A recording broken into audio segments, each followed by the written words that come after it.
여러분들 반갑습니다. 자, 이번에 경제 수학에서 여러분들, 기본적으로 우리 경제 수학에서는 보면은 계산하는 과정들 주로 나오는데 여러분들이 그 회계 부분을 좀 잘, 그 부분도 잘 알아야 되기 때문에 오늘은 재무제표 부분에 대해서 구조를 한번 좀 살펴보도록 하겠습니다. 먼저 있죠. 여러분들 재무제표에는 재무상태표라고 하는 것이 있는데 그 재무상태표를 보면은 T자형으로 돼가지고 오른쪽에는 부채하고 자본이 들어가 있고 지금 왼편에는 자산 이렇게 되어 있는데 그 오른쪽에 있는 저 부채와 자본이 어떻게 보면 조달 원천이 되어 있는 거죠. 사업을 하려고 하면 돈을 갖다가 이렇게 조달을 해야 되지 않습니까? 그러면 조달을 할 때, 그 투자자들을 통해서 조달받아야 될 부분이 있고 이게 자본이라는 거죠. 아니면은 좀 은행이나 어느 곳에서 좀 돈을 빌려서 하는 경우를 우리가 부채라고 이야기를 하게 되죠. 자, 그 부채 같은 경우는 부채가 증가하면 대변이 좀 증가한다. 감소하면 차변으로 좀 넣죠. 그래서 이렇게 지금 된다는 거고. 그 다음에 그 돈을 돌려주기 쉬운 순서에 따라 가지고 유동부채로 먼저 우리가 놓고, 그 다음 비유동부채죠. 그러니까 유동부채는 1년 미만인 거죠. 그래서 차입금, 미지급금, 선수금과 예지금, 미지급 법인세인 거죠. 물론 1년 이상 되면 이것도 비유동부채로 바뀔 수 있습니다.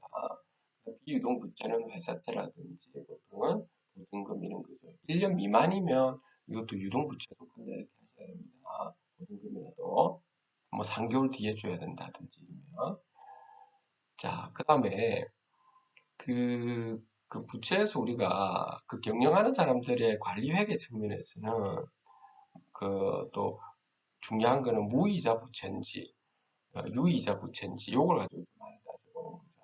그리고 또 이제 부채 중에서는 충당금이라고 하는 것도 있죠. 뭐 이런 말을 많이 하게 되는데 이것은 미래에 발생할 비용에 대비하기 위해서 미리 단기 비용으로 잡아놓은 견적 금액을 이야기하는 겁니다.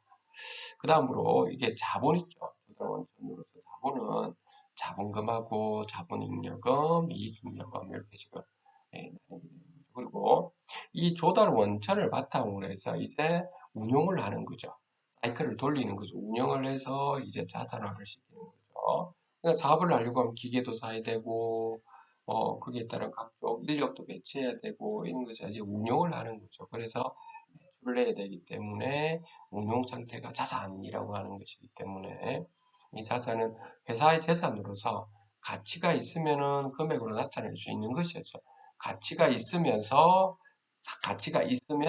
금액으로 나타낼 수 있어야 됩니다. 그래서 이 자산에는 돈이나 물건이나 권리나 다 가능한 거죠. 그래서 자산 증가하면 자본이고 감소하면 대변이 되는 거죠.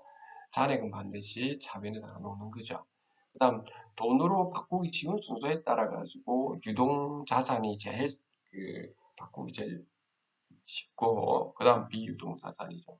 유동 자산 같은 경우는 1년 이내 현금화할 수 있는 자산인 거죠. 그래서 보통 예금, 당좌 예금, 받은 예금, 뭐 제품, 상품 1년 이내 유가증권 이런 것들 있죠. 비유동 자산 같은 경우는 유형 자산이라든지 무형 자산, 투자 자산이라든지 이런 거죠. 예를 들어서 A사 같은 경우는 부채와 자본은 1,000만 원, 1,000만 원, 자본은 1,000만 원. B사는 부채 1,000만 원, 자본은 1,000만 원 똑같은데 자산에서 유동 자산이 1,500인데 말해서 B사는 유동 자산이 300만 원밖에 안 되고 비유동 자산이 500인데 비유동 자산이 500밖에 안 된다. 누가 좋다 나쁘다 할 수는 없지만 이런 부분을 봐서 어느 회사냐에 따라 가지고 어떨 때는 유동 자산이 많아야 좋은 회사인데 좀 작으니까 이게 문제가 될 수도 있죠. 이런 부분을 여러분들이 좀 봐주면 된다고 하는 겁니다. 그리고 재무상태표는 결산 시점에 거기에 있는 그 회사의 그 자산 그 시점에 돈이 얼마만큼 있느냐 이런 거 보시기 때문에 그 시점의 금액인 거죠. 그래서 스탁이라고 이야기하고요. 어떻게 보면 수영장에서 이제 수도관에서 물이 쭉 들어와 수영장, 큰 수영장에 물이 얼마만큼, 물의 수량이 얼마만큼 쌓여 있느냐, 이런 거죠, 그냥. 그렇게 보시면 되겠습니다. 자, 그 다음에 그 손익계산서 부분인데요. 손익계산서는 손익에 대한 1년간의 추이를 나타내는 거죠. 그래서 이 플로우라고 이야기를 하는데 이것은 1년간 아까 수영장에 있으면 그 수영장에 물이 들어올 때 그 수도관을 통해서 들어오잖아요. 그래서 흘러 들어온 물의 양으로 우리가 이렇게 지금 여러분들이 유추해 보면 된다고 하는 거죠. 그래서 손익계산서에서는 좀 비교를 반드시 하셔야 될 것이 수익은 이익의 원인을 이야기하는 거고 이익은 있죠. 여러분들 수익 빼기 비용이 0보다 클 때 우리는 이익이라고 합니다. 만약에 0보다 작으면 어떻게 되는 손실이라고 하는 거죠. 그 다음에 또 용어 중에서 정관이라고 하는 것이 있습니다. 여러분들 정관. 회사의 정관은 회사의 헌법을 이야기하는 거고요. 회사의 등기부 등본은 회사의 주민등록증이라고 보시면 되겠습니다. 그 다음에 여러분들이 손익계산서에서 영업수익과 영업외수익을 어떻게 판단할 수 있느냐라고 하는 건데요. 요거는 정관에 기재되어 있는 회사의 목적인 사업활동으로서 얻은 수익 같은 경우는 영업수익, 그 외에는 영업외수익이다. 이렇게 보시면 되겠습니다.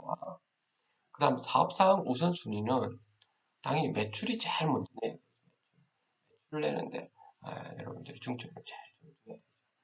매출을 많이 내기 위해서는 고객이 중요하다 이 말이고요. 그 다음에 이제 매출 원가죠. 매출 원가가 얼마만큼 들어가는 재료비라든지 이런 것들이죠. 그럼 컬렉터가 중요한 거죠. 그 다음에 판매비와 관리비죠.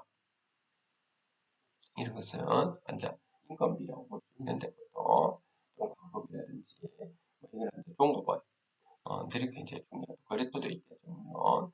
근데 주로 이건 종업원이 굉장히 중요하죠. 그 다음에 영업에 비용이 들어가는 경우 같은 수수료라든지 이런 것들이 은행이겠죠. 근데 법인세 비용은 국가에서 납부해야 되고 그래서 당기 순이익 마지막에 이제 주주들이 가는 거죠. 그래서 주주는 마지막에 이렇게 가져가요.